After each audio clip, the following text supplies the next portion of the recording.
Im letzten Video ging es um den Start unserer Segeltour von Portugal nach Sardinien. Wir sind in Portimão gestartet, zunächst zum Naturparadies Culatra bei Faro, dann weiter an der Küste Andalusiens entlang bis nach Gibraltar. Es lohnt sich immer, einige Tage in Gibraltar zu verbringen und die Stadt und die vielen Sehenswürdigkeiten zu besuchen. Von dort fahren wir zusammen mit unseren Freunden von der Yacht Godelief ins Mittelmeer, zunächst durch die Alboransee in großen Schlägen bis nach Formentera, der ersten Insel der Balearen. In diesem zweiten Teil geht es um die Tour von Formentera aus in großen Schlägen weiter bis nach Sardinien. Viel Spaß bei dem Film. Am 5. Mai geht es frühmorgens weiter Richtung Nordosten. Wir wollen die 73 Seemeilen lange Strecke von Formentera zur nächsten Destination, der Insel Cabrera, bei Tageslicht schaffen. Wir haben einen geradezu idealen Wind, können den Gennaker setzen und segeln mit 6 bis 7 Knoten herrlich mit rauem Wind dahin. Auch die Godelief hat ihren Gennaker gesetzt. Sie ist ein wenig schneller als wir, denn die Godelief ist etwas länger als unsere Kokon.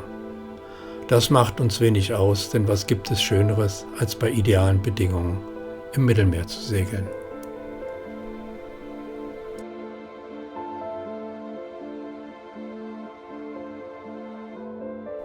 Wir schaffen es gut, noch vor Sonnenuntergang in Cabrera anzukommen.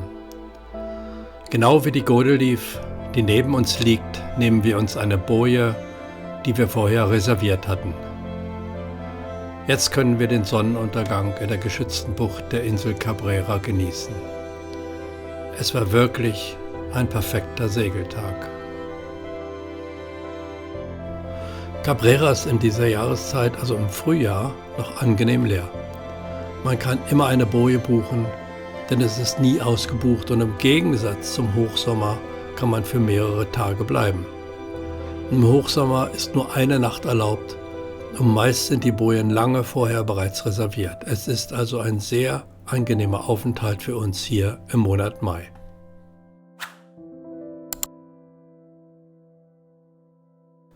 Nach 2 Nächten in Cabrera geht es zunächst weiter nach Porto Colom in Mallorca. Dort reinige ich nochmal das Unterwasserschiff für die nächste längere Überfahrt nach Menorca. Am 9. Mai starten wir bei besten Bedingungen zu der 60 Seemeilen langen Überfahrt auf die östlichste Baleareninsel in die Ankerbucht Cala Teulera nahe der Einfahrt nach Mahón. Wir haben tollen Wind jetzt hier, zwischen 14 und 16 Knoten, immer so 60 Grad am Wind und wir laufen auch wieder relativ schnell. Um die 7 Knoten durchs Wasser, allerdings mit einem Knoten Gegenstrom.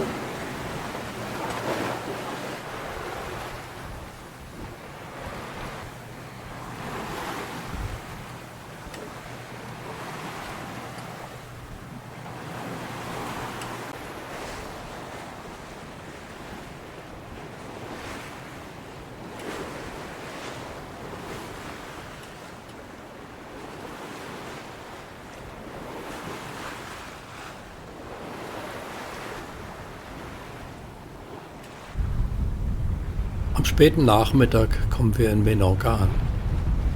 Wir müssen höher an den Wind gehen, denn die Küste ist jetzt mehr nach Nordost ausgerichtet. Schließlich erreichen wir die Einfahrt in die große Bucht von Mahón. Ein sehr beeindruckender Anblick. Wir fahren in die Ankerbucht gleich nördlich der Einfahrt in den Fjord nach Mahón. Überall sind Festungsanlagen und Bunker. Ob die wohl jemals zum Einsatz gekommen sind? Wie wir später herausfinden, wurden diese riesigen Anlagen zwar fertiggestellt, aber nie genutzt. Was für eine Verschwendung von Arbeitskraft, Material und Verschandung der Natur.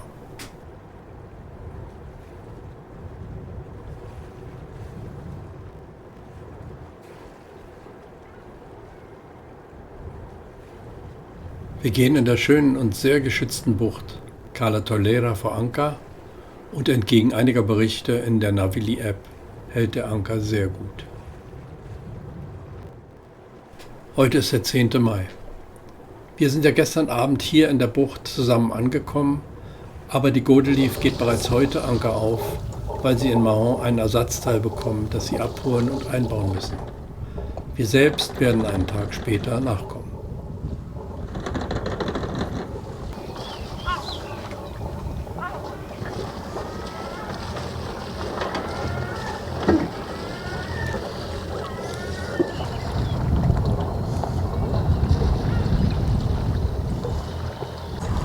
Tschüss. Bis morgen. Bis morgen.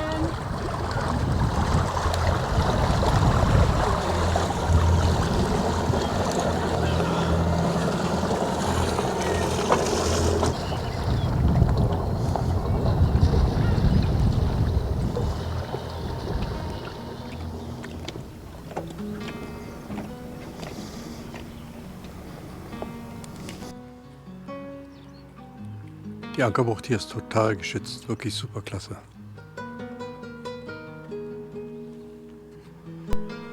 Und eine riesige Festungsanlage auf der anderen Seite. Und auf dieser Seite übrigens auch.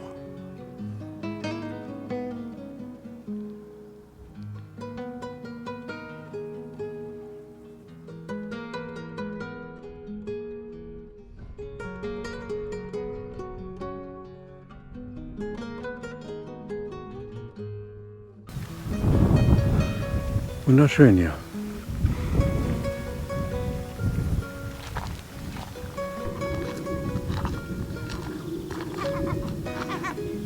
Das ist richtig so eine Siedlung, wahrscheinlich für die Soldaten von früher.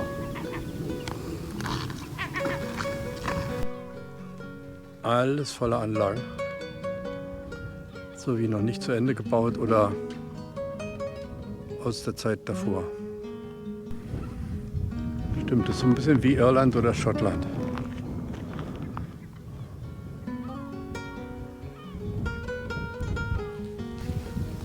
Überall ist Müll, selbst hier. Ich hoffe auch, dass wir eine Mülltonne irgendwo haben.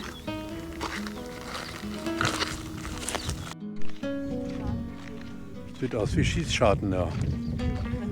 Aber einer neben der anderen.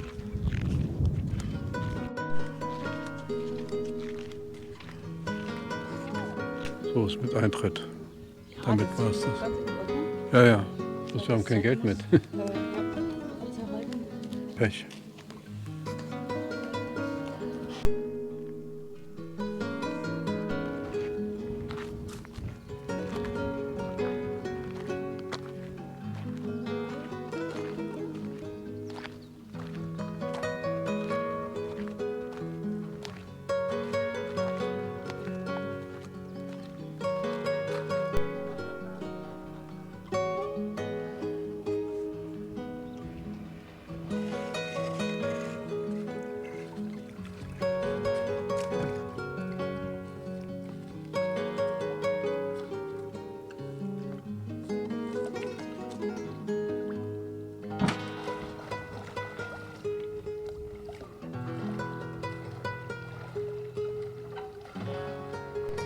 Morgens früh um 11 fahren wir jetzt wieder raus hier vom Ankerplatz. Durch diesen schmalen Kanal durch bis in die Marina in Mahon.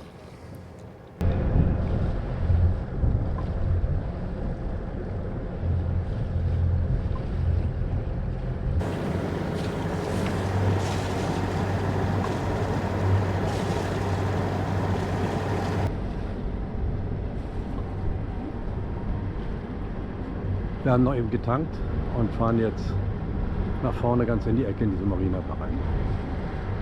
Die Gute lief schon da.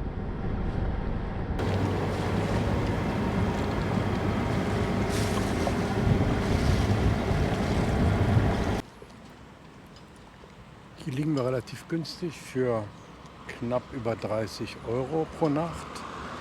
Hat allerdings den Nachteil, dass genau gegenüber ist das Terminal für die Fähren. Und jetzt am Wochenende waren 2 Fähren gleichzeitig da, die lassen immer die Motoren laufen. Ist also nicht so angenehm. Ja, zusätzlich hat man natürlich noch die Straße, die auch recht befahren ist.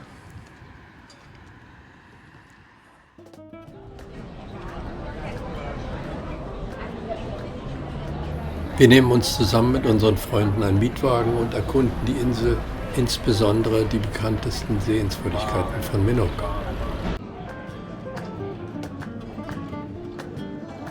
Der Weg führt uns zunächst nach Ciutadella, bekannt unter anderem durch den markanten, langen und fjordartigen Hafen in die Stadt.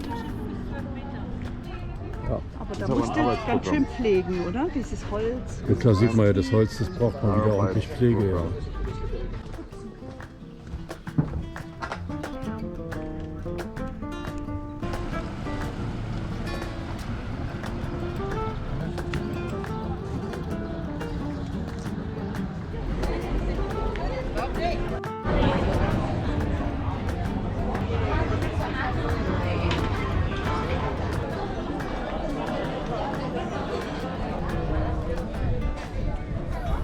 Als nächstes erkunden wir Fornells, was uns besonders gut gefällt.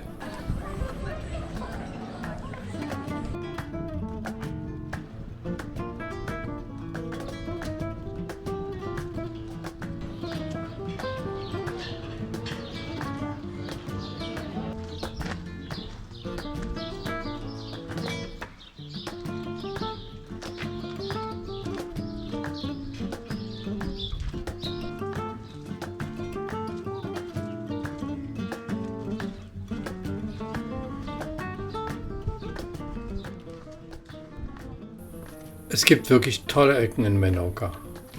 Eine wunderschöne Insel.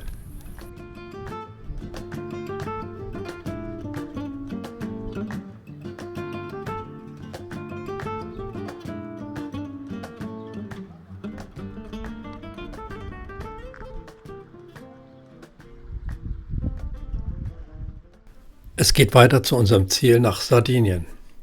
Es werden schwache Winde aus der richtigen Richtung vorhergesagt und die sollten zum Segeln reichen. Daher entschließen wir uns, die insgesamt 190 Seemeilen lange Überfahrt von Menorca nach Sardinien zu starten. Dass wir segeln können, war leider eine Fehleinschätzung, denn der Motor wird den größten Teil der Fahrt laufen müssen.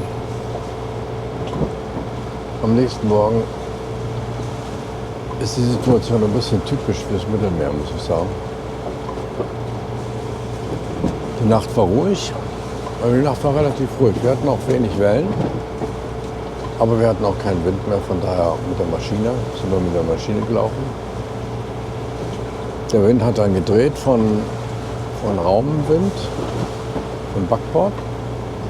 Nee, Raumenwind von Steuerbord auf Raumenwind von Backbord. So rum. Und jetzt haben wir die Situation, wie sie relativ typisch ist. Der Wind kommt von da, also Raumenwind, Backbord. Und die Welle kommt von da. Das bedeutet, und der Wind ist schwach. Also wir haben 5 Knoten scheinbaren Wind, 7 Knoten, 8 Knoten Mahnwind. Kannst du kaum segeln, weil ich die Welle immer raushaue. Und das nervt wirklich. Also das ist echt, das nervt ziemlich. Nach 32 Stunden, davon 2/3 unter Motor, beziehungsweise Segeln mit Motorunterstützung, kommen wir jetzt in Sardinien an, im Norden, in einer langen Bucht, etwas nördlich von Alghero. Das ist schon eine ziemlich beeindruckende Kulisse hier. Diese riesigen Felsen. Und die Bucht sieht sehr geschützt aus. So, jetzt noch links um die Ecke. Und da liegt die Godelief vor Anker. Kann man gleich sehen.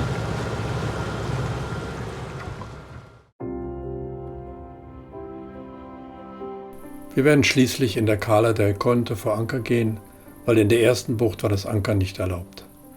Wir sind jetzt am Ziel angelangt. Im nächsten Video werde ich die Nordküste Sardiniens vorstellen.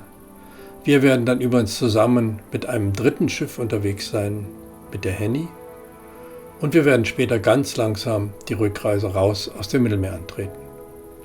Ich hoffe, der Film hat euch gefallen. Ihr lasst einen Daumen hoch oder sogar ein Abo da. Bis zum nächsten Mal. Ciao von der Kokon.